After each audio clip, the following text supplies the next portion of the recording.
Hi, welcome back. In this video I will show you how to edit blue tone color using Lightroom mobile app. Here are example photos before and after using this filter.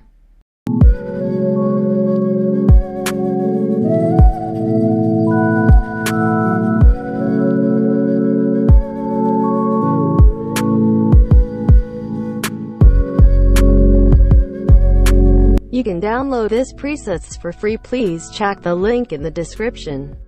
How to use this presets, let's watch.